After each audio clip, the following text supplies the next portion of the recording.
네, 당신의 초이스 이윤지입니다. 전쟁 106일 만에 이 종전 양해각서 체결이 합의가 되게 되면서 오늘 역사적인 상승세를 보여줬습니다. 글로벌 시장을 짓누리던 최대 악재가 거치자 우리 시장은 그야말로 폭발세를 보여줬는데요. 오늘 코스피 지수가 무려 5.2% 급등을 하게 되면서 단숨에 8,500선을 돌파했고요. 장이 열리자마자 올해 들어서 26번째 매수 사이드카가 발동이 됐습니다. 이는 글로벌 금융 위기 당시인 2008년 한 해 기록과 같은 숫자라고 하는데요. 그렇다면 이렇게 역사적인 날 속에서 두 분의 전문가는 이 시장 상황에 대해서 어떻게 바라보시는지 두 분과 함께 이야기 챙겨보도록 하겠습니다. 기업공시연구소의 변영인 대표, 토마토 투자클럽의 김민준 전문가와 이 시간 함께합니다. 두 분 어서 오세요. 네, 반갑습니다. 네, 두 분과 함께 오늘도 오늘장의 키워드, 내일을 위한 키워드 이렇게 90초 신속 브리핑을 통해서 확인을 해보도록 하겠습니다. 어떤 키워드 준비해 주셨는지 화면으로 먼저 체크해 보시죠. 네, 먼저 변영인 대표는 대형주라는 키워드를 들고 오셨고요. 김민수 전문가는 ESS와 EV라는 키워드를 들고 오셨습니다. 그렇다면 내일장을 좌우할 키워드로는 어떤 키워드인지 확인해 보도록 하겠습니다. 네, 매크로 변수 그리고 반도체 소부장 이렇게 한번 챙겨보도록 할 텐데요. 먼저 변영희 대표의 키워드부터 체크를 해보도록 할게요. 오늘 확실히 대형주 위주의 쏠림 양상에 대해서 먼저 이야기를 해주실 것 같은데 포인트 한번 짚어주시죠. 네. 일단 뭐 미국과 이란의 종전 협상 MOU 합의 소식이 좀 전해지면서 유가가 좀 빠르게 좀 내려왔습니다. 배럴당 80달러 초반까지 좀 내려왔고요. 연동환율이 조금 크게 하락하지는 않았는데 1,510원 정도 좀 하락을 했지만 여전히 환율은 1,500원대에서 유지를 좀 하고 있다는 부분들. 그래서 이 부분은 외인의 수급 동조와 좀 함께 당분간 이 환율의 상방 유지 부분들은 상당한 좀 부담의 요인이 될 수 있겠는데 공교롭게도 외인이 코스피 기준에서 지난주 금요일에 이어서 이 거래일 연속 순매수가 좀 이어지고 있고 매수량들이 좀 소폭 상회하고 있는 부분들은 좀 긍정적이다라고 판단이 좀 되고 있고요. 시장의 수급 정상화가 좀 이루어지고 있는 구간임에도 불구하고 코스닥이 오히려 오늘 반등폭을 좀 크게 가져가지 못하는 흐름들 좀 확인을 했죠. 여전히 0.48포인트 상승 마감했는데 일단 연간 수익률 기점에서 보면 코스피가 한 90에서 95% 정도 상승하는 동안 코스닥은 2에서 3% 정도 상승이 좀 그쳤다는 부분들의 차이가 있기 때문에 반도체 특히나 이제 대형주 중심의 수급 쏠림들이 재차 좀 이어지고 있고 이번 반등 장세에서도 역시나 대형주 중심의 상승세가 여전히 좀 확인되고 있는 부분들. 이 부분은 수급 쏠림에 대한 어떤 부분들이 다소 좀 왜곡에 영향을 좀 끼치고는 있지만 그럼에도 불구하고 대형주 중심의 연속성들은 2분기 어닝 시즌 구체와 함께 조금 더 연속성 있는 흐름도 이어갈 수 있기 때문에 일단 뭐 대형주 중심의 포트폴리오 편입은 재차 좀 유효하지 않을까라고 보고 있고요. 이번 주에 또 주요 변수가 좀 될 수 있는 부분은 매크로 변수가 상당히 좀 영향을 좀 끼칠 수 있습니다. 네, 이번 주에 영향을 미칠 수 있는 매크로 변수에 대해서는 남은 시간에 한번 저희가 이야기를 들어봐야 될 것 같은데요. 우선 변영인 대표의 키워드 대형주와 매크로 변수에 대해서 조금 더 궁금함을 들고 계시는 분들은 저희가 채팅창에 저희 투표창을 올려드리고 있으니까 많은 참여 기다리도록 하겠습니다. 이번에는 김민주 전문가의 키워드로 한번 넘어가 보도록 하겠습니다. 일단 오늘을 좌지우지하는 키워드로는 ESS와 EV라는 키워드를 들고 오셨고 내일은 반도체 소부장입니다. 먼저 ESS, EV부터 이야기 짚어주시죠. ESS, EV를 이야기하는 이유는 여전히 대형주 중심의 장세라고들 이야기하지만 사실 순환의 노이즈가 끼었던 종목들은 다 내려갔습니다. 네. 사실 이거는 주식이라고 볼 수 없을 정도의 하락이기 때문에 그러면 사실상 코스닥 정책 활성화에 좀 기대감을 맞추고 뒤에도 다루겠습니다만 반도체 소부장들이 상당히 매크로 변수가 2단계 진행 중임에도 좋았습니다. 지금 이제 세 번째를 넘어가고 있죠. 금주에. 그렇다면 저는 코스닥 정책 활성화에 맞춰서 과대 낙폭 구간에는 바이오텍, 로보틱스, ESS, 특히 2차 전지가 중요하다고 보는 쪽인데요. 오늘 드디어 에코프로 그룹주가 도드라진 반등세가 나왔다. 규모의 성장을 좀 봐야 된다. 영업이익이나 그리고 순이익도 중요합니다만은 매출액의 회복이 좀 돼 있다는 부분. 단지 시장과는 다르게 이제 ESS와 EV를 나눠서 공략을 좀 잡고 있고요. 헝가리 공장 첫 출하 이야기가 벌써 나왔습니다. 6월 8일에 에코프로 공시에 가면 뉴스로 나와 있는 쪽이고요. 추가 연내 생산 계획도 갖고 있습니다. 그리고 이제 ESS 전고체 관련해서 ETF 상장 얘기가 나오고 있거든요. 이런 부분들도 이제 코덱스인데 탑2 플러스 ETF의 수급 유입이 될 수 있기 때문에 저는 코스닥 낙폭과대 반등으로 2차 전지 낙수 효과를 노리는 전략을 500고 쪽에 지속적으로 유지해 가도록 하겠습니다. 저는 그렇다면 지금은 조금 더 오를 수 있는 자리지 않느냐. 2차 전제 관해서는 그렇게 정리해 드리겠습니다. 네, 좋습니다. 일단 오늘 장에서 에코프로 그룹주들의 강력한 시세 상승을 좀 생각을 해본다면 2차 전지 종목군들 꾸준히 지켜보셔라라는 이야기를 해주셨고요. 내일을 향한 키워드로는 반도체 소부장을 짚어주셨는데 조금 더 궁금함이 좀 사로잡는 키워드 ESS EV 반도체 소부장이다라고 생각을 하신다면 투표창에 많은 참여해 주시면 좋을 것 같습니다. 오늘 변형인 대표의 키워드는 대형주와 매크로 변수였고요. 김민주 전문가의 키워드는 ESS EV 반도체 소부장이었으니까 많은 참여 기다리겠습니다.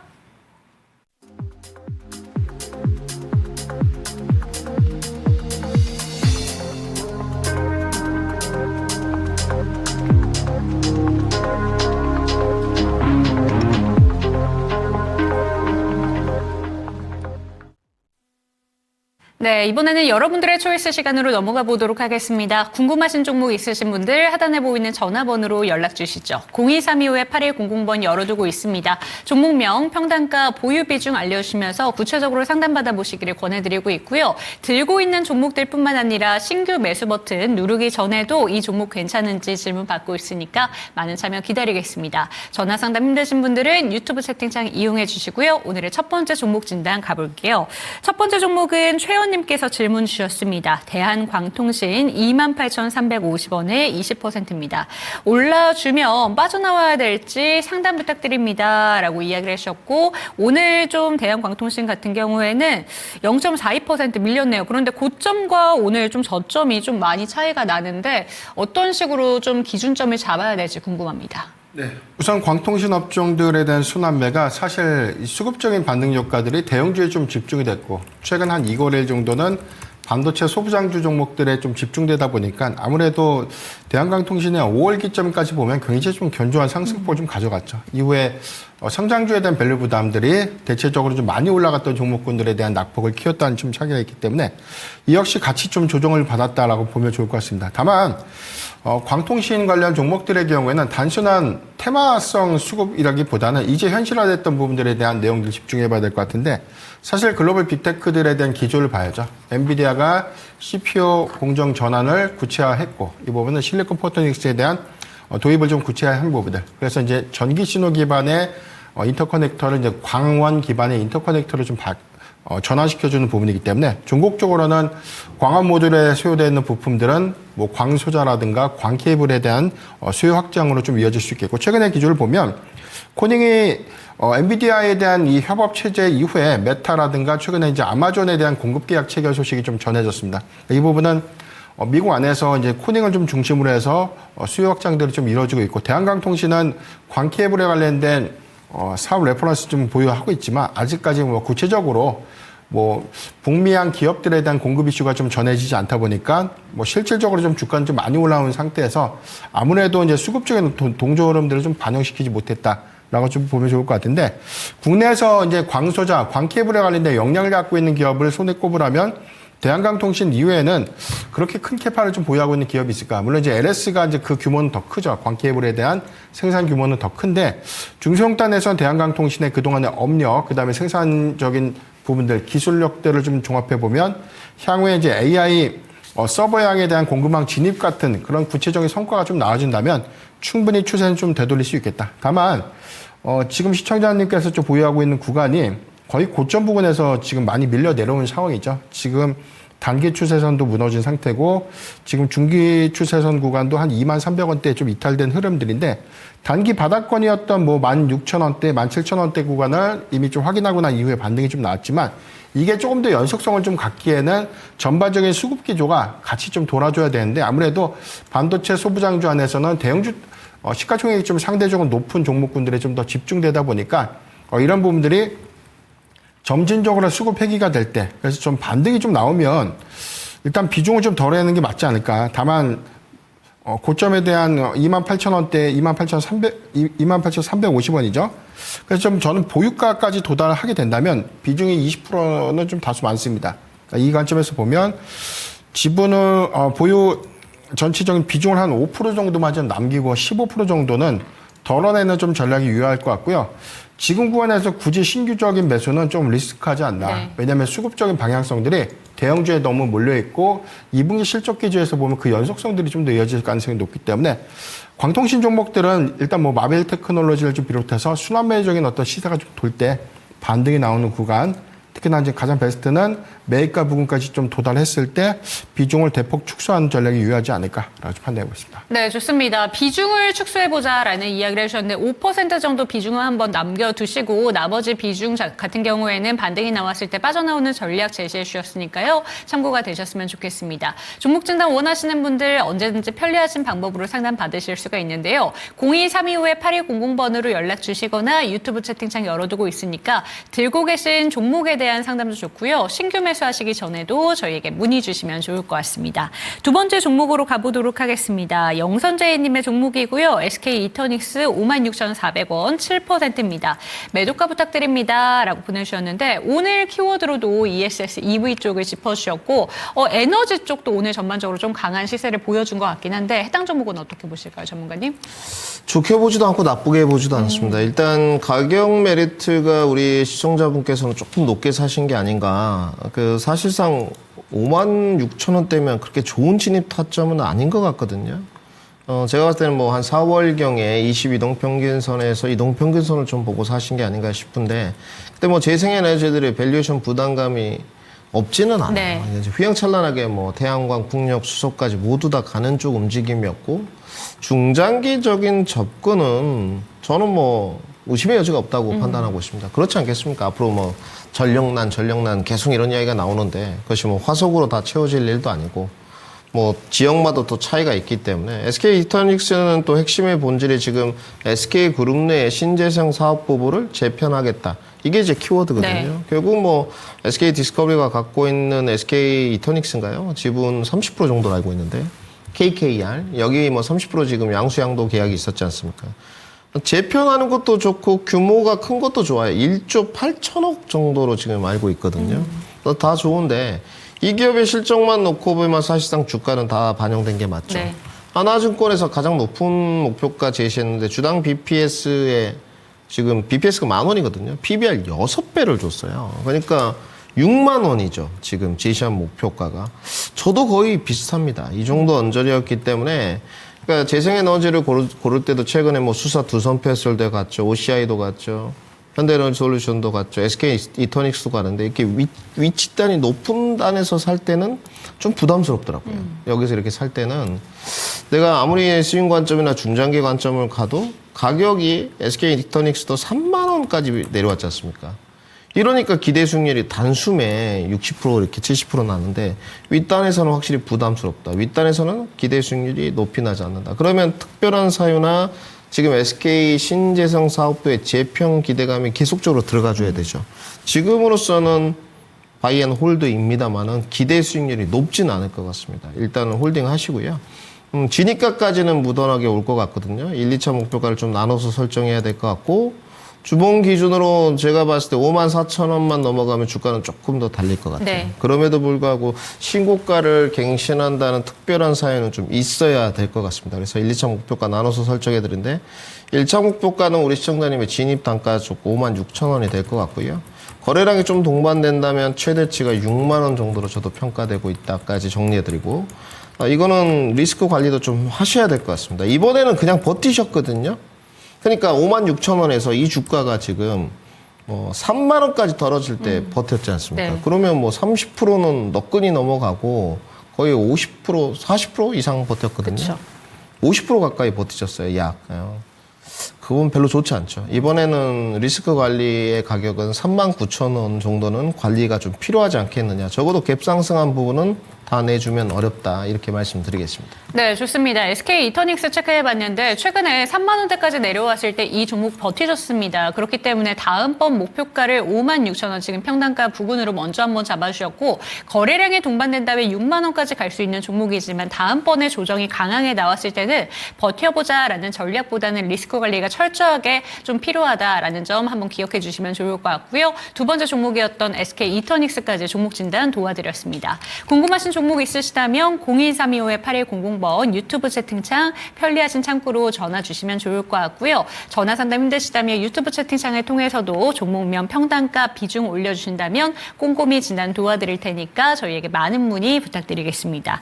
다음 종목으로 가보도록 하겠습니다. 3번 종목은 어이구 야야님의 종목이고요. 하이브 체크해 보도록 할게요. 24만 8천 원에 7%. 추가 매수를 통해서 평단가를 내리고 싶은데 괜찮을지 된다면 얼마 정도의 추매를 해야 될지 목표가 35만 원으로 설정하고 계신다고 합니다. 35만 원 정도면 일단은 고점과 지금 현재 부근에서 좀 중간대 정도를 생각을 하신 것 같거든요. 지난주 금요일까지만 해도 엔터 종목들이 강하게 오르다가 오늘은 일단 주춤하는데 어떻게 보실까요? 네. 일단 엔터주 외형 대비해서 주가가 좀 과도하게 좀 하락을 했다라고 네. 좀 보여지고 있고요. 일단 하이브가 1분기 실적에 대해서는 뭐 영업이익 추정치가 일단 뭐 기대치보다 좀 하회했다. 다만 이제 이 부분은 어느 정도 이제 BTS의 컴백 이후에 활동이 좀 구체화가 좀 됐고 이 부분에 대한 가치 반영이 전혀 주가에 좀 반영된 것은 없다라고 좀 보고 있습니다. 가장 좀 베스트 시나리오는 뭐 최근 6월 8일 기점에서 20만 원대 이탈이 좀 가장 충격적이었는데 사실 그 구간에서 추가적인 낙폭을 더 확대시킬 수 있는 어떤 영향은 좀 제한적이지 않았는가.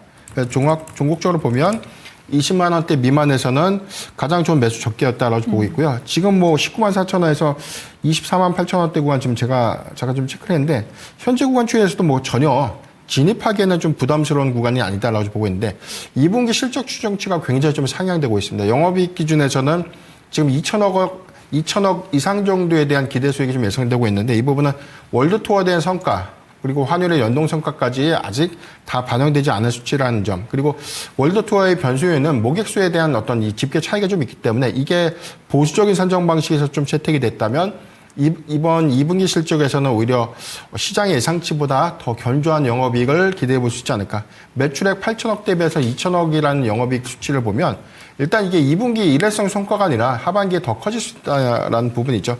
연간 영업이익 추정치를 5천억에서 한 6천억 이상 정도를 보고 있기 때문에 계절적 성수기 진입 효과는 하이브의 추세적인 어떤 전환을 충분히 좀 만들 수 있다고 보고 있기 때문에 저는 현재 구간에서 비중 5% 정도 추가 매수는 좀 충분히 좀 가능하다라고 좀 판단이 좀 되고 있고요.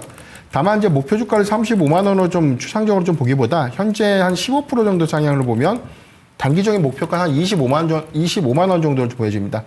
그런데 25만 원대 좀 돌파가 좀 된다면 1차적으로는 지금 241선 29만 6천 원 상회 여부가 좀 중요할 것 같고요. 그래서 이제 30만 원대에 대한 이 매물벽을 강하게 좀 뚫어준다면 이 부분이 계절적인 성수기 실적에 대한 기대 효과가 좀 맞물리면서 추세를 좀 되돌릴 수 있겠는데 보수적으로 보더라도 저는 25만 원이라는 1차 목표가 그리고 30만 원에 대한 돌파 여부를 체크한 이후에 좀 대응하는 것이 좀 유효하지 않을까라고 판단하고 있습니다. 네, 최근에 주가 흐름상에서 20만 원 이탈됐을 때는 과매도 현상이었다라는 점을 언급해 주시면서 그때 매수 시점이었다면 적기였는데 아쉬움을 좀 이야기를 해주셨고요. 5% 정도 비중을 늘리시는 것에 대해서는 찬성을 하셨지만 목표가를 정확히 35만 원까지 기다려야겠다라는 전략보다는 1차적인 목표가 25만 원 먼저 설정해 두시고 30만 원 이상을 뚫어줄 수 있을지 그때를 한번 생각해 보셔라라는 조언까지 챙겨가시기 바랍니다. 하이브 종목 진단까지 도와드렸고요. 궁금하신 종목 있으신 분들 언제든지 연락 주시기 바랍니다. 02325-8100번으로 지금 손실이 나고 있던 아니면 수익을 나고 있는데 이걸 언제 팔아야 될지 궁금하신 모든 질문에 대해서 저희가 도와드리고 있으니까 편리하게 전화 주시고요. 전화 상담 힘드신 분들은 유튜브 채팅창 이용해 주시기 바랍니다. 다음 종목으로 가볼게요. 네 번째 종목은 아지랭이님의 종목입니다. 두산 테스나 16만 8천 원에 10% 매매 전략 부탁드립니다. 라고 보내주셨습니다. 일단은 최근에 매수하셨을 가능성도 있어 보이고요. 이 종목은 어떻게 들고 가는 게 좋을지 한번 진단 부탁드리겠습니다. 근데 뭐 이제 질문의 취지가 시원하게 매매 전략 네. 부탁드린다. 트레이딩 한번 해봤다. 이제 이건데요. 일단 뭐 밸류 자체는 좀 높습니다. 두산 테스나가 2분기 실적도 별로 좋지 못할 겁니다. 네. 어찌됐건 모바일 쪽에서 별로 상태가 안 좋거든요. 근데 하반기로 갈수록 엑시노스 2700이라든지 기대감들이 있습니다. 최근에 뭐 여러분들 아시겠지만 계속적으로 주가는 우상향 되어 왔고 사실 6개월 내내 월봉 보시면 올랐거든요. 피로도가 좀 있어요.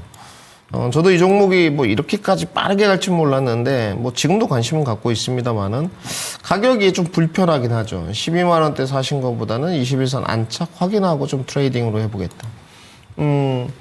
하반기까지 좀 가져가면 주가는 신고가 언저리까지 갈 공산이 매우 높습니다. 넘어가거나 밸류 자체로는 지금 한 40배 정도 받고 있는 쪽인데 지금 트레이딩하기에 2분기에 실적 발표가 이제 이어질 때 8월일 것 같거든요. 네. 그 전에는 뭐 코스닥 활성화 정책이 나와서 수급 장세로 간다면 한 번에 챙기셨으면 좋겠어요. 그러니까 밸류 자체로만 보면 조금 부담스럽고 하반기로 넘어가야 되는데 그 전에 미리 한번 챙기자는 거. 왜 2분기 실적이 좀 삐걱거릴 수 있다. 그러면 지금 일본 기준으로 트레이딩 관점으로 접근하셨으니까 손절을 좀 타이트하게 잡을 수밖에 없는 것 같습니다. 네. 사실 이 주가는 13만 6천 원까지 버틸 수는 있는데 16만 3천 원에 잡았으니까 손익비가 안 맞잖아요. 그러니까 이 종목은 제가 봤을 땐 최대한 13만 원 언저리나 12만 원 중반에 사셨어야 돼요. 그러면 지금은 좀 윗단으로 측정을 해보고요. 손절가 먼저 제시하겠습니다. 손절가는 14만 6천 원 제시도록 하고요. 좀 타이트하게 잡았습니다. 반등 목표가 1차는 17만 8천 원. 제가 봤을 때 2차 뭐 신고가 넘어갈 수도 있어요. 코스닥 수급이 좀 밀고 들어오면 가능합니다.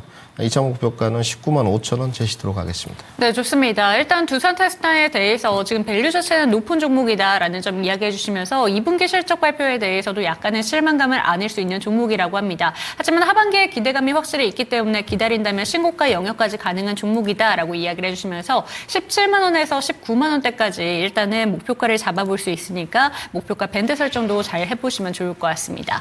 두산테스타 종목 진단 도와드렸고요. 0242-8100번으로 전화 주시거나 유튜브 채팅창을 통해서 여러분들의 종목에 대해서 진단 남겨주시면 좋을 것 같습니다. 진단 주실 때 종목명, 평단가, 보유 비중 알려주시면서 구체적으로 어떤 부분이 궁금한지 남겨주시면 더욱더 꼼꼼한 상담이 가능하고요. 신규 매수 문의도 받고 있으니까 편리하게 이용해 주시죠. 다음 종목으로 가보겠습니다. 가을양기님의 종목이고요. LX 세미콘 59,200원 비중은 10%입니다.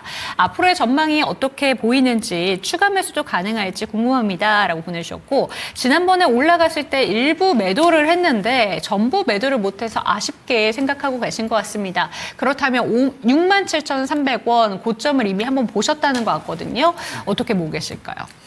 일단 시장 영향을 좀 같이 받았죠. 최근에 이 차트 상태를 좀 보면 중기 추세선을 좀 이탈하면서 오늘 대체적으로 좀 시장의 반등이 좀 나왔던 구간에 중기 추세선을 살짝 좀 돌파한 흐름들 좀 보여주고 여기서 연속성들이 나와줘야 될 것 같은데 아무래도 이제 시장이 좀 반등할 때 대체적으로 좀 많이 눌렸던 뭐 반도체 투톱을 좀 비롯해서 일단 뭐 로보틱스 사업 가치가 좀 묻어난 대형주 위주로 수급이 좀 몰리다 보니까 전체적인 어떤 전반 수급이 좀 잘 반영되지 못한 그런 아쉬움이 좀 있는데 일단 동사의 경우에는 사실 2022년도 최고 실적 기조 이후에 사실 뭐 디스플레이 이제 구동칩 전반적인 OLED 수요와 좀 연동되는 부분들이 조금 그 매출의 외형 요건들이 좀 감소하다 보니까 이 부분이 뭐 실적에 큰 폭의 어떤 괴리는 좀 아니었는데 아무래도 이전의 성장세가 아무래도 정치됐던 요인들이 좀 조정이 좀 빌미가 좀 됐습니다. 다만 현재 실적 기준을 보면 1분기 기점에서 점진적인 회복세가 좀 확인되고 있는 부분이기 때문에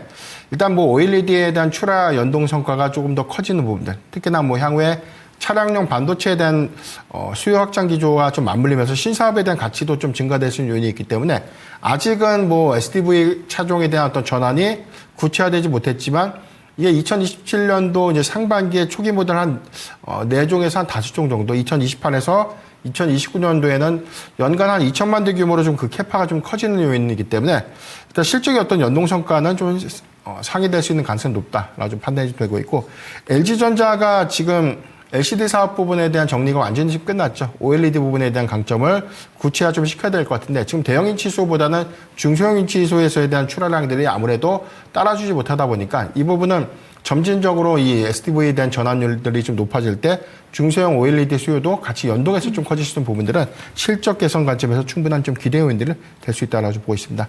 59,000원대에 대한 부분들 지금 뭐 평단 대비해서 주가 좀 단기적으로 좀 밀리긴 했지만 저는 뭐 그렇게 크게 걱정은 안 하셔도 될 것 같아요. LX 세미콘이 실적에 대한 어떤 노이즈 부분들은 뭐 주가에 상당히 좀 선반영을 했었고요. 어느 정도 실적이 좀 정상화되는 구간이라면 이전처럼 배당의 성향이 높고 시가 배당률이 상당히 좀 높았던 그런 이력들을 좀 고려할 때 LX 세미콘의 주주환원 정책도 상당히 좀 양호하다라고 볼 수 있기 때문에 일단 뭐 현재 구간에서 비중을 더 늘리는 건 좀 무리가 좀 있지만 단기적으로 이제 241선이죠.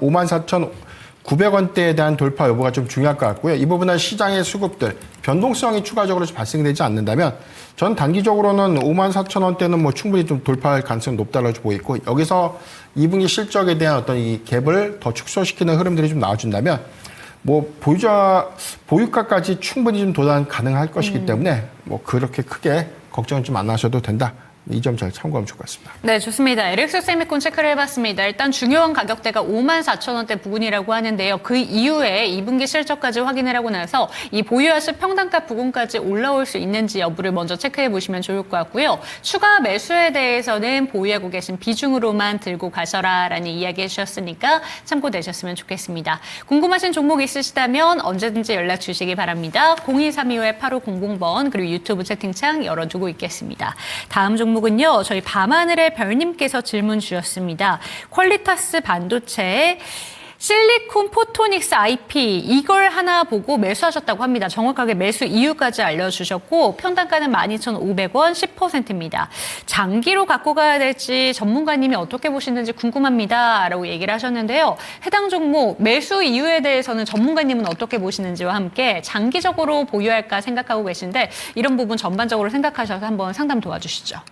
작년부터 올해까지 퀄리타스 반도체나 오픈 엣지 테크놀로지에 관해서는 좋은 의견을 드린 적이 없습니다. 일단 개인 투자자분들이 어렵고요. 네. 전문가들도 잘 모르는 파트입니다. 실질적으로 난이도가 최상급이라고 보시면 돼요. 이번에 주가 반등이 좀 있었는데 이분은 공부를 너무 많이 하셨어요. 그러니까 사실 실리콘 포토닉스를 보면 안 되고 이 기업은 사실상 인터페이스 IP 기업이에요. 그러니까 최근에 이제 광통신, 뭐 광모듈 이런 거 나오지 않습니까? 그 광모듈이라는 게 전기적 신호를 빛의 신호로 바꾸는 거거든요.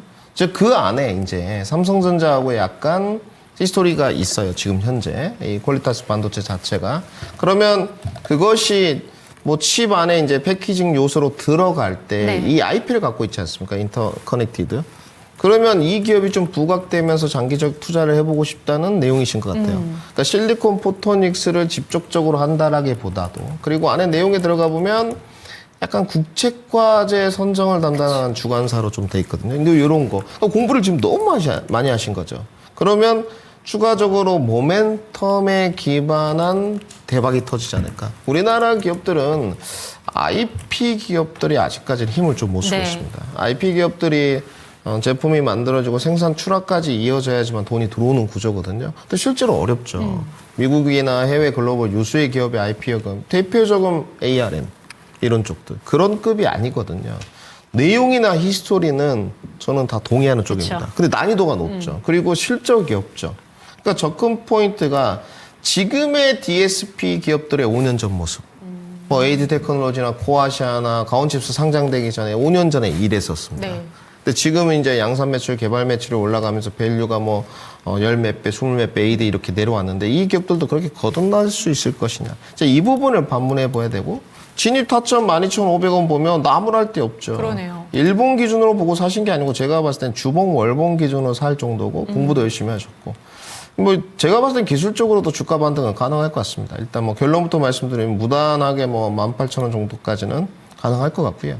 조금 더 힘 더 쓰면 뭐 제 판단에는 한 22,000원 이 정도까지도 가능할 것 같거든요. 이제 이 내용이 삼성전자와 수주 이야기가 계속 나오면서 초대박으로 갈 수 있는 여력 뭐 이런 부분인 것 같거든요. 지금으로는 밸류나 이런 펀더멘탈 요소로는 분석하기가 좀 쉽지 않은 것 같습니다. 진입 타점은 나무랄 데 없으니 기술적으로 목표가 정해드리겠습니다. 1차 목표가 21,000원 정도까지 보시면 될 것 같고요. 비슷하게 보고 계실 것 같고요. 이 정도 실력이시면 2차 목표가는 조금 더 써보겠습니다. 일단 25,000원 정도로 가능성을 좀 열어두고 21,000원에 넘어갈 때 거래량 동반은 좀 있어야 될 것 같습니다. 네. 주봉 기준으로 한 800만 주는 동반돼야지 갭을 바로 메꾸고 넘어갈 수 있기 때문에 그 부분까지 유념하고요. 저도 IP 한번 추적 관찰해 보도록 하겠습니다. 네, 좋습니다. 퀄리터스 반도체 체크해 봤습니다. 스토리부터 지금 이 평단가 부근까지 나무랄 데 없을 정도로 긍정적으로 보셨는데, 그런데 이게 정말 초창기 사업이기 때문에 실제로 이게 실적까지 이어질지 그 부분에 대해서 예단할 수 없다라는 이야기 함께 해주셨고요. 그래도 목표가를 25,000원대 부근까지 볼 수 있는 종목이라고 하니까 전체적인 상담 내용들 다시 한번 체크해 보시면서 현명한 판단 내려주셨으면 좋겠습니다. 다음 종목 진단은 저희 전화 연결이 되어 있다고 하니까요. 시청자님과 인사 나눠보도록 할게요. 시청자님 안녕하세요. 안녕하세요.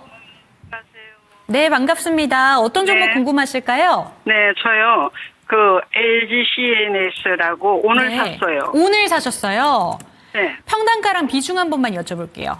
비중은 20%에다가 9만 원에 샀어요. 알겠습니다. 시청자님, LG CNS 오늘 매수하신 이유 한번 여쭤볼게요. 어떤 포인트 가장 눈여겨보실까요? 네.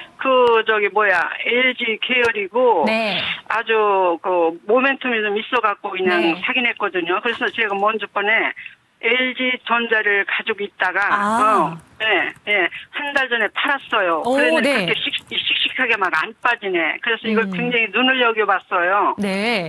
눈을 여겨보니까 그냥 LG 계열이고 크게 뭐는 없고 모멘텀이 좀 있어가지고 요즘에 그거 뭐예요? 그거 현대하고 네. 두산하고 LG하고 만드는 것이 그게 뭐야? 맞습니다. 예. 예. 그것들을 또 그것만 나오면 조금 올라갈 것 같고 네. 값에 큰 부담이 없어서 예. 그래서 이제 저도 10만 원 깨지기를 기다렸는데 오늘 마침 아침장에 9만 원에 나와서 그냥 샀죠.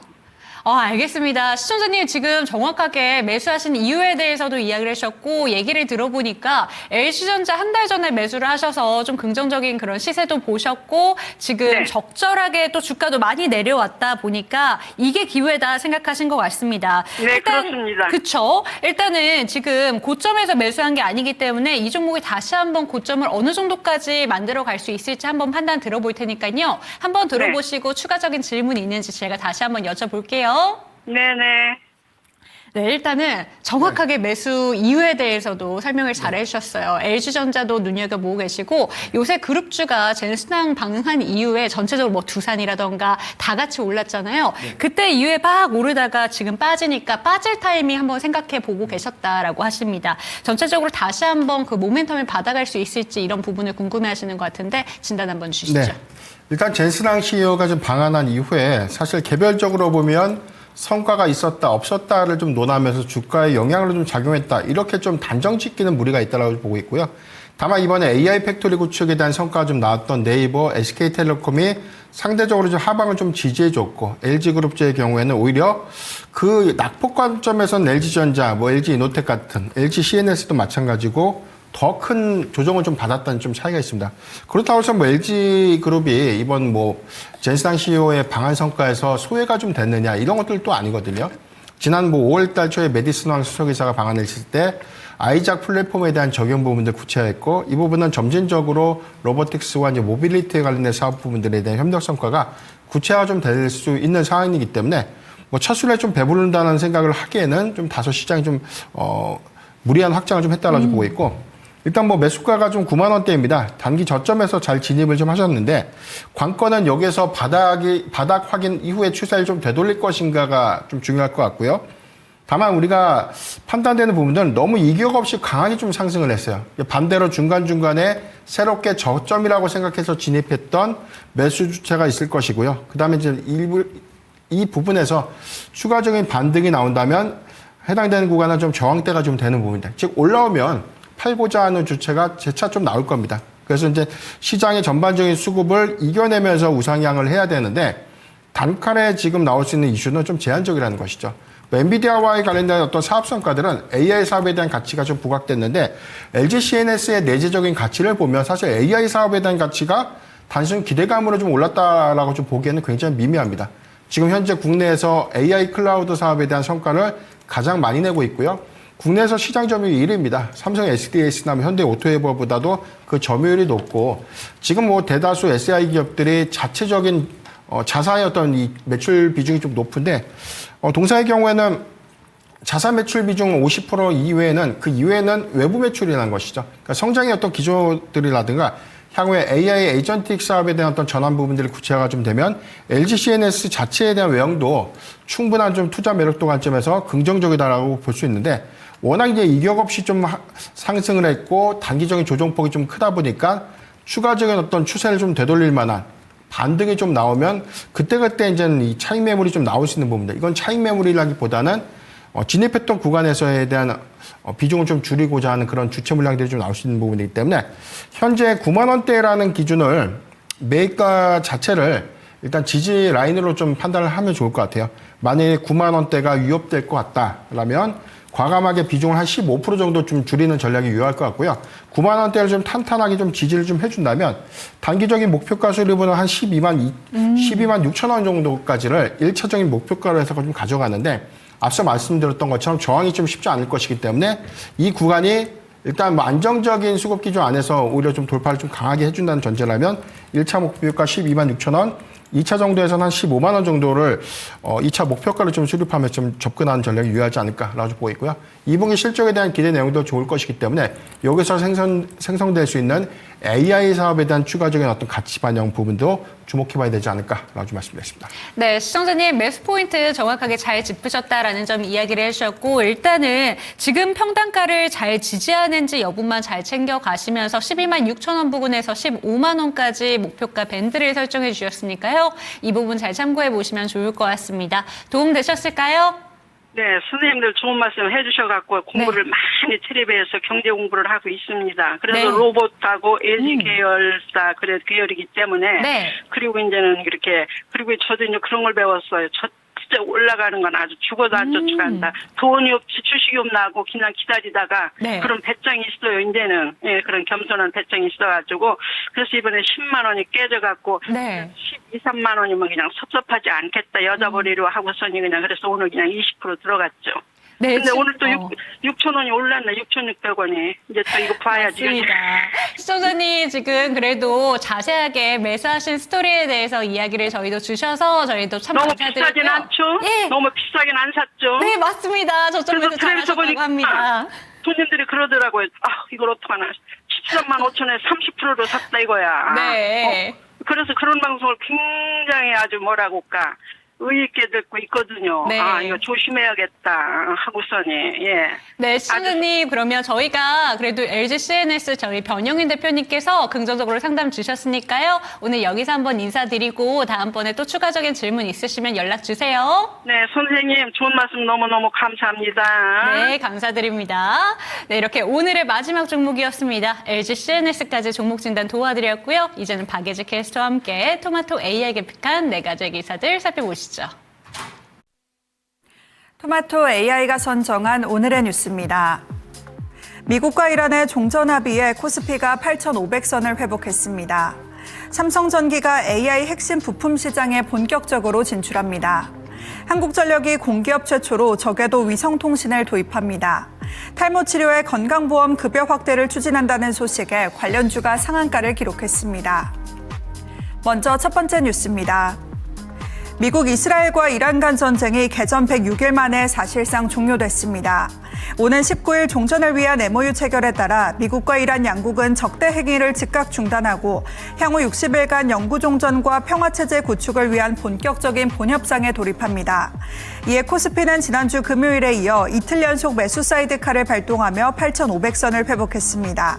다만 일각에서 과도한 낙관은 경계해야 한다는 지적도 나오는데요.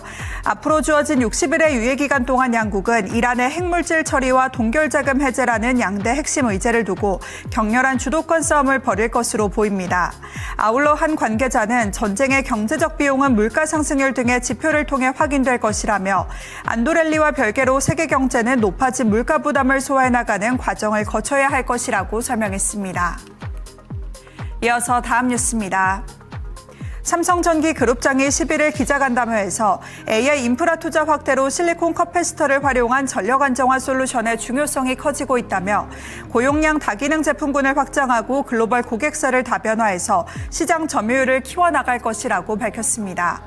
그간 대만 TSMC와 일본 무라타 등이 주도해온 실리콘 커패시터 시장은 AI 서버와 고성능 컴퓨팅 수요 폭증에 힘입어 올해 23억 달러에서 2031년 32억 4천만 달러 규모로 급성장할 전망인데요. 증권가에서는 AI 서버용 MLCC는 공급자가 제한적인 상황에서 삼성전기의 1분기 가동률이 95%를 기록하는 등 수급 부족이 가격 과잉률을 동시에 밀어올리는 구간에 들어섰다며 단순 스마트폰 부품주가 아니라 AI 전력 안정화 부품주로 재평가될 수 있다는 목소리가 나옵니다. 이어서 다음 뉴스입니다. 한국전력이 공기업 최초로 저궤도 위성통신을 활용한 비상통신망을 구축합니다. 한전은 산불과 집중호우 등 재난으로 기존 통신망이 두절되더라도 전력설비 운영과 현장 안전관리가 가능하도록 위성 기반 통신체계를 도입한다고 밝혔습니다. 한전은 본사와 서울, 경기 등 주요 거점에 저궤도 위성전화를 시범 설치해 본사와 지역본부 간 지휘 보고 체계를 구축했으며 강원과 경북 산간 지역에는 차량용 이동형 위성통신 장비를 도입해 재난 발생 시 현장 복구 산업을 지원할 계획입니다. 아울러 산악, 도서, 해상 지역 등 통신 음영 지역에도 위성통신 기술을 적용해 현장 통신 인프라를 강화한다는 방침입니다. 김동철 한전 사장은 저궤도 위성통신 등 신기술을 적극 활용해 재난 대응력과 현장 안전 수준을 높이겠다며 AI와 디지털 트윈 등 첨단 ICT 기술을 접목해 전력 설비 운영 안정성을 강화해 나가겠다고 설명했습니다. 끝으로 마지막 뉴스입니다. 정부가 올해 하반기 대국민 의견 수렴을 통해 탈모 치료 건강보험급여 확대를 추진하겠다고 밝히자 관련주의 매수세가 몰렸습니다. 정은경 보건복지부 장관은 지난 11일 국민주권정부 출범 1주년 계기로 열린 기자간담회에서 이같이 밝혔습니다. 행정안전부와 복지부는 국민이 직접 참여하는 모두의 토론회 제1회 주제를 탈모치료제 건강보험 급여 적용으로 정하고 다음 달 4일 서울에서 현장 토론회를 열 예정인데요. 앞서 이재명 대통령은 지난해 말 국무회의에서 탈모를 생존 문제로 받아들이는 것 같다며 탈모의 건강보험 적용 검토를 지시했습니다. 다만 건강보험급여 확대가 결정되더라도 실제 적용까지는 시간이 걸릴 수 있으며 현재 기업들이 개발 중인 탈모 치료제는 아직 임상시험 단계로 성공 여부를 알 수 없다는 점에서 투자에 주의가 필요하다는 목소리도 함께 나오고 있습니다. 월요일장의 주요 증시 뉴스 짚어봤습니다. 이 밖에 오늘의 테마주와 종목 한 줄 브리핑까지 알고 싶다면 증권통 모바일 앱에서 확인해 볼 수 있습니다. 지금까지 AI 뉴스로 정리해드렸습니다. 네, 좋습니다. AI 뉴스 기사들 체크해보고 오셨고요. 이번에는 목표가 도달 종목들 리뷰 챙겨보도록 하겠습니다. 변영희 대표의 4월 27일에 추천을 받은 테스가 4차 목표가에 도달이 돼서 지난주 금요일 기준으로 고점이 20만 3천 원까지 터치가 됐습니다. 아직까지도 4차 목표가 대비로는 좀 고점 부근에 위치하고 있기 때문에 이 종목 들고 계신 분들 어떻게 하는 게 좋을까요? 네. 일단 신규적인 매수 관점에서는 조금 단기 고점에 대한 이 차익 매물 부담이 어느 정도 좀 반영될 것 같아요. 지난주 견주했던 반도체 소부장단에 단기간 좀 급등했던 종목군들이 오늘 낙폭을 일부 좀 키우면서 종가 부분에서 일부 낙폭을 좀 만회하는 모습을 좀 보였는데 당분간 이런 기조는 좀 재차 좀 이어질 수 있겠다라고 좀 판단되고 있고 다만 7월기쯤에서 이제 코스닥 승강제가 좀 시작이 됩니다. 이에 따라서 선별적으로 시가총액단에서 상위 종목에서 그러니까 시총의 비중이 많이 올라갔던 종목군들의 경우에는 오히려 이 코스닥 프리미엄에 대한 수급 이점들을 좀 받을 수 있는 가능성이 높기 때문에 네. 지금 추세적으로 봤을 때 16만 6천 원대가 좀 크게 밀리지 않는다면 저는 조금 더 홀딩하는 전략이 유효하지 않을까라고 좀 보이고요. 신규적인 매수 관점에서는 다소 좀 리스크해 보이는 게 단기 고점에 따른 어떤 피로도가 일단 개별적인 종목군들에 대한 차익 매물을 좀 추리될 수 있는 가능성이 높기 때문에 신규적인 어떤 매수 구간들은 지금 구간에서 한 15만 6천 원대가 좀 하회하는 구간에서는 분할 매수 관점에서 좀 접근은 유효할 텐데 현재 구간에서는 보유자의 영역 정도를 판단이 좀 되고 있습니다. 그래서 저는 이전 고가 20만 3천 원보다는 조금 더 상향된 21만 원 정도를 추가 목표가로 좀 설정해 드리겠습니다. 네, 좋습니다. 지금 추가 목표가 21만 원으로 설정해 주셨으니까 들고 계신 분들 조금 더 수익 극대화하셨으면 좋을 것 같고요. 이번에는 내일장을 위해서 어떤 종목을 봐야 되는지 화면으로 추천주 만나보도록 하겠습니다. 네, 네이버와 ENF 테크놀로지 차례대로 만나보도록 하겠습니다. 네이버부터 한번 체크를 해보도록 할 텐데요. 다시 한번 이렇게 뭔가 턴을 하는 듯한 모습이지만 일단 고점 대비로는 좀 조정을 받았습니다. 어떤 포인트를 짚어주실지 한번 이야기해 주시죠. 네. 단기간 뭐 젠시당 CEO의 방한 이후에 사실 뭐 기대감에 의해서 과연 얼마나 주가 좀 오른 것인가. 그러니까 이격 없이 너무 오르다 보니까 차트가 굉장히 좀 망가졌죠.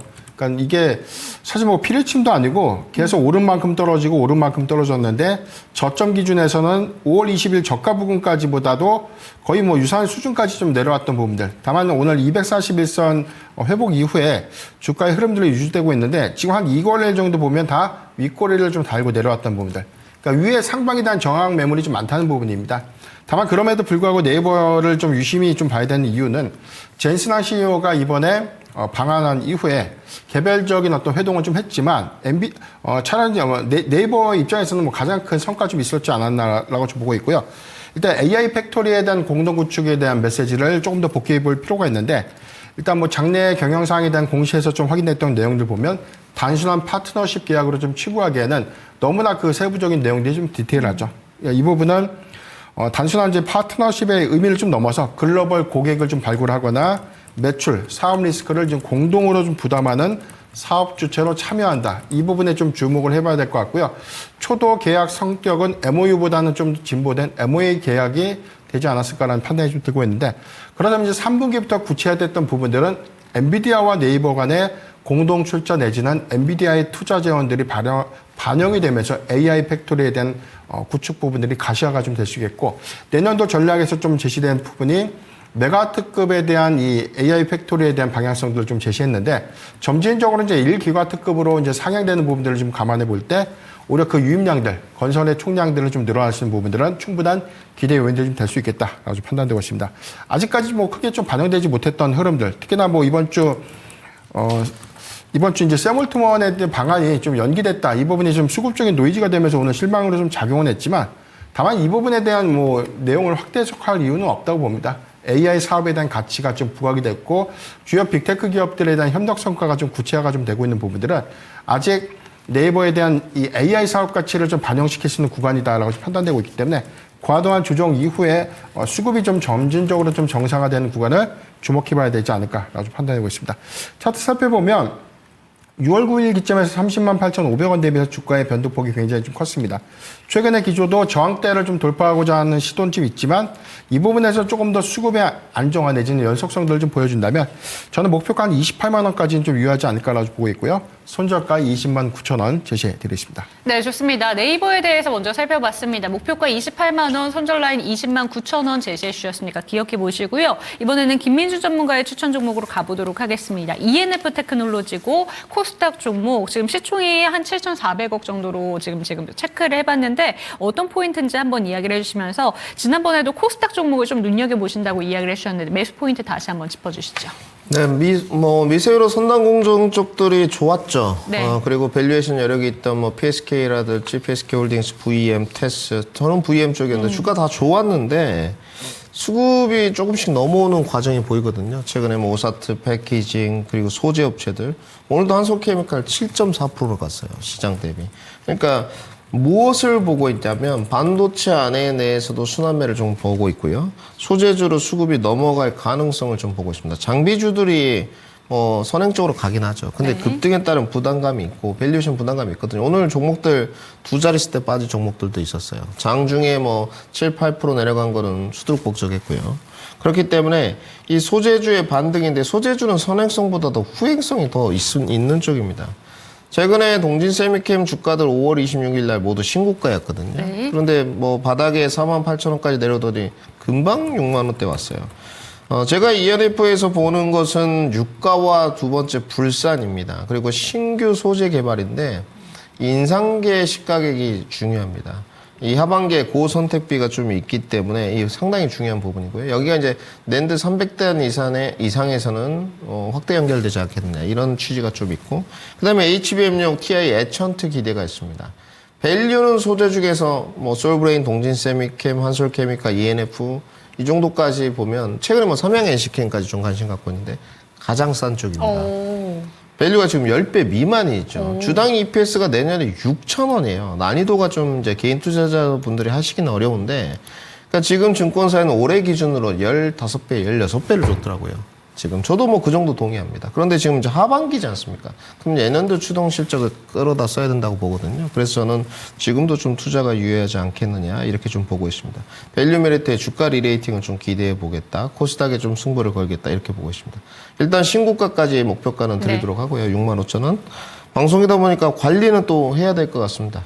관리 라인으로 손절가 45,000원 제시도록 하겠습니다. 네, ENF 토크놀로지까지 체크해봤습니다. 목표가 65,000원, 신고가 영역 가능하다라는 점, 손절 라인은 45,000원 기억해 주시면 좋을 것 같고요. 저희가 방송 초반에 여러분들이 어느 키워드에 조금 더 관심이 집중이 되는지 투표창 올려드렸습니다. 어느 키워드가 조금 더 많은 투표를 받았는지 화면으로 확인해 보도록 하겠습니다. 네, 오늘 조금 더 궁금한 키워드로는 ESS, EV, 반도체 소부장 쪽에 더 많은 분들이 좀 이 키워드가 궁금합니다라는 의견을 주셨습니다. 김민주 전문가님께서 한번 먼저 이야기를 해주시면 좋을 것 같은데 반도체 소부장 이야기를 하나도 못 들었거든요. 어떤 포인트일까요? 소부장의 승부수를 던지는 이유인데요. 사실상 뭐 짧게 던지고 있습니다. 네. 저는 7월에 삼성전자가 좋지 않을 수도 있다고 보고 있고 삼성전자가 추가적으로 가기 위해서는 파운드리라든지 등등의 추가 모멘텀이 필요하다고 보고 있습니다. 단지 레버리지로 일어났던 착시 효과 내지는 부정적 효과가 이번에 매크로 변수 때 반등 나올 때는 아니었거든요. 코스닥 종목들 반등이 꽤나 좋았습니다. 네. 지금도 올라갈 자리가 있고 밸류에이션 부담감이 있는 소부장을 사라는 게 아니고 밸류에이션 부담감이 없으면서도 하반기로 갈수록 계속 실적이 좋아지는 쪽 주가 리레이팅이 필요한 쪽을 공략하라는 거고요. 종전 합의 기대감이 있습니다. 유가 급락하고 환율 안정화로 가겠죠. 저는 뭐 이번 달 안에 1,500원대 들어오는 건 기정사실이라고 좀 판단하고 있는데 반도체 투톱의 대형주의 수급으로 쏠렸던 부분이 거기만 가는 게 아니고 이제 소부장도 가더라. 규정치가 좀 맞춰지고 있고 저는 어찌됐건 코스닥이 지금 1,030포인트거든요. 적어도 박스권 상단까지는 1,220까지는 가능하다라고 보는 쪽이에요. 허무맹랑하게 뭐 3,000스닥에 동의하는 쪽이 아니고 그럴 거면 기본적으로 세 가지 카테고리는 가져야 됩니다. 반도체 소부장, 뭐 바이오텍, 그리고 2차전지 네. 내지는 로보틱스. 그 안에 소부장이 가장 실적이 있다고 보여지고 부품, 소재, 패키징 수급이 순환매로 가고 있다. 금주 매크로가 남아 있습니다. 네. 매크로의 눌림몽시에 여전히 매수 관점을 유지하고 7월에 흔들릴지언정 내지는 단기 반등에 갈지언정 7, 8, 9에 소부장의 랠리는 지속된다는 관점에서는 소부장의 키워드를 드리도록 하겠습니다. 네, 좋습니다. 반도체 소부장 이야기를 해주시면서 역시나 이번 주에 매크로 변수에 대해서 집중해보자라는 의견을 주셨는데 변용인 대표가 들고 오신 키워드가 매크로 변수입니다. 정확하게 이번 주에 어떤 매크로 변수를 어떻게 좀 진행이 될 거라고 보시는지 한번 이야기해 주시죠. 네, 지난주 5월 CPI 그리고 PPI 발표 그리고 여기 대해서 선물 옵션 동시만기라든가 뭐 스펙스X 상장 같은 부분들 단기적인 수급 이탈과 수급 변동을 좀 초래했던 이슈가 좀 됐고요. 이번 주도 안도하기에는 일단 매크로 변수가 좀 상당할 것 같습니다. 먼저 이제 16일 기점에서 이제 FOMC 정례회의를 좀 앞두고 있는데 케빈 허시 의장이 처음으로 좀 취임한 이후에 메시지가 좀 나올 것이고 다만 좀 반전 포인트가 좀 됐던 부분들이 미국과 이란이 종전 협상을 위한 이제 MOU에 체결 합의를 했다는 부분들. 그러니까 이 부분은 점진적으로 이 유가의 하방을 억제시키면서 오히려 이제 이런 부분들이 빠르게 에너지 부분에 대한 물가 하향 부분들이 인플레이션에 대한 어떤 이 부담감을 상당히 좀 덜어낼 수 있지 않을까라고 좀 판단되고 있는데 그 이전의 의사록을 좀 보면 아무래도 이제 연준 위원들의 매파적인 기조가 좀 강하게 좀 반영되지 않았을까. 이 부분을 얼마만큼 잘 조율할 수 있는지 그 여부가 좀 중요할 것 같고요. 두 번째는 이제 일본의 이 BOJ 통화정책회의가 좀 변수 요인이 좀 되고 있는데 일단 뭐 우에다 총리가 지금 공석인 상태이기 때문에 이번에 금리 동결 기조 갈 수 있다라는 전망이 나오고 있지만 시장에선 거의 뭐 기준금리의 0.25포인트에 대한 인상을 우세하게 좀 보고 있죠. 그러니까 이 부분이 뭐 단번에 뭐 엔킬레이 청산으로 좀 이어질 수 있다. 그래서 시장에 큰 혼란을 좀 야기시킬 수 있다라고 좀 보기엔 좀 제한적이지만 전반적인 어떤 정책 기조가 금리의 동결 기조가 아니라 일본도 금리 인상, 한국도 마찬가지로 올해 연내 2번의 금리 인상, 뭐 유럽도 금리 인상을 먼저 시행을 좀 했었죠. 미국만 지금 금리 동결 기조를 좀 가는 것인데 전체적인 어떤 통화 약세 기조가 좀 강하다 보니까 이런 부분들에 대한 이 금리 인상 기조가 위험자산의 선호 심리를 좀 억제시킬 수 있는 요인이기 때문에 이 부분에 대한 영향도를 좀 주시를 좀 해봐야 될 것 같은데 시장이 그렇게 이제 크게 우려하는 영향들은 좀 제한적이지만 이게 재차 어떤 경로로 좀 이어질 수 있는지 여부는 재차 좀 주목을 좀 해봐야 되지 않을까라고 좀 판단되고 있고요. 이런 영향으로 인해서 만약에 조정을 좀 받는다면 2분기 어닝 시즌에 대한 기대감, 대형주 중심의 오히려 실적 기대주는 선침의 관점에서 접근 유효하지 않을까라고 보고 있습니다. 네, 좋습니다. 이번 주에 매크로 변수까지 꼼꼼히 체크가 되셨으면 좋겠고요. 두 분과 여기서 인사를 나눠보도록 할 텐데 내일이면 또 김민준 전문가가 공개 방송을 준비하고 계신다고 합니다. 내일 화요일 오후 4시부터 5시 1시간 동안 FOMC 이후에 그 7월 증시는 어떻게 또 흘러가게 될지 특히나 2차 전지 종목들과 파운드리 종목들 위주로 썸머 랠리에 대해서 궁금하실 분들을 위해서 또 공개 방송을 준비하셨다고 하니까 해당 시간도 잘 참고해 보시면 좋을 것 같습니다. 여기서 두 분과는 인사 나눠보도록 하겠습니다. 두 분 말씀 고맙습니다. 네, 당신의 초이스 이 시간은 마무리 한번 해보도록 하겠습니다. 오늘 저녁 8시 반에도 증권 통판 많이 참여해 주시길 바라면서 제가 힌트를 하나 들고 왔는데요. 오늘 특집은 또 재미있게 넌센스 퀴즈로 준비를 해주셨습니다. 그런데 최근에 주식시장에서 자조적인 의미로 이런 이야기를 하죠. 살 걸, 팔 걸 이렇게 늘 껄껄껄 하는 사람들을 위해서 이 껄무새다라는 이 자조적인 의미가 있는데 사고 나서 후회하는 의자는 무엇일까요? 라는 그 퀴즈가 있습니다. 제가 왜 껄을 강조를 했는지 생각해 보시면서 문제 풀어보시기 바랍니다. 이 시간 마무리해 보도록 할게요. 종목에 대한 상승과 하락은 보장하지 않는다는 점 기억해 주시고 내일 이 시간도 함께 해주시죠. 시청해 주신 여러분 고맙습니다.